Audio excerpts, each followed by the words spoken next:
trigonometric identities. முதலாவது formula sin A cos B equal to half into sin A plus B plus sin A minus B.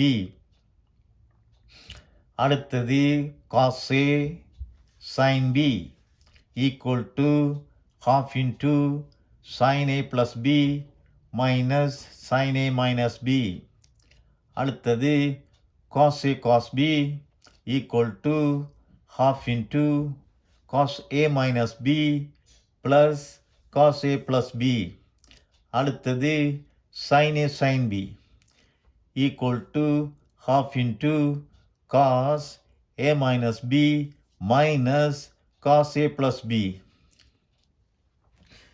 இங்கு பார்த்தீர்களானால் sin A cos B வந்தால் sin plus, cos A sin B வந்தால் sin minus, cos A cos B வந்தால் cos plus, sin A sin B வந்தால் cos minus.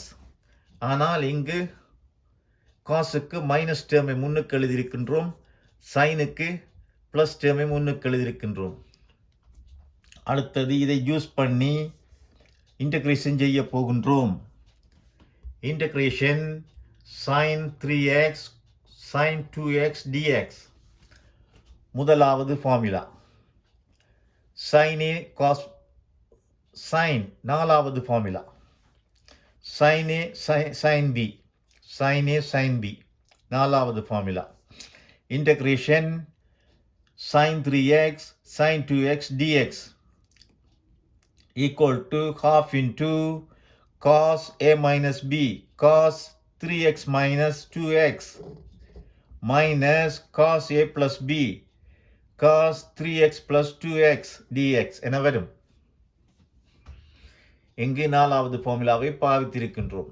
அடுத்தது simplification half into integration cos 3x minus 2x x minus cos 3x plus 2x 5x dx என வரும்.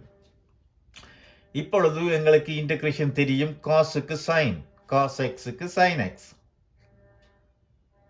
plus sin x equal to half into sin x minus cos 5xக்கு sin 5x by 5 ஏற்கனவே ஒரு half இருக்கிறது. ஆகவே 1/10 sin 5x plus c என வரும்.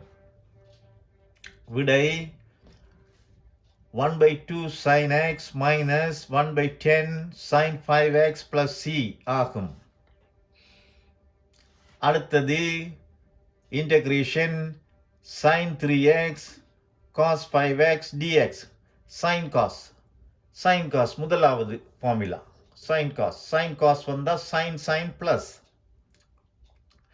அது equal to integration half into sin A plus B 3x plus 5x plus sin A minus B 3x minus 5x இப்படி வரும்.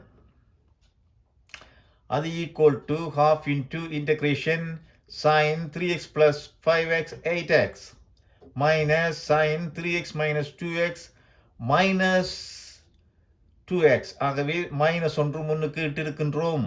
minus sin 2x dx என வரும். இப்பொழுது சைனுக்கு எங்களுக்கு இன்டகிரேஷன் தெரியும் minus cos x. ஆகவே sin 8xக்கு cos 8x by 8 minus. ஆகவே முன்னுக்கு ஒரு half இருக்கிறபடியால் minus 1/16 cos 8x plus இங்கு sin 2x இருக்கிறது. sin 2xக்கு cos 2x by 2 முன்னுக்கு ஒரு half இருக்கிறது. ஆகவே 1/4 cos 2x என வரும் plus c வரும் equal to minus 1/16 cos 8x plus 1/4 cos 2x plus c ஆகும். இந்த வீடியோ பிடித்திருந்தால் தயவு செய்து லைக் பண்ணுங்கள்.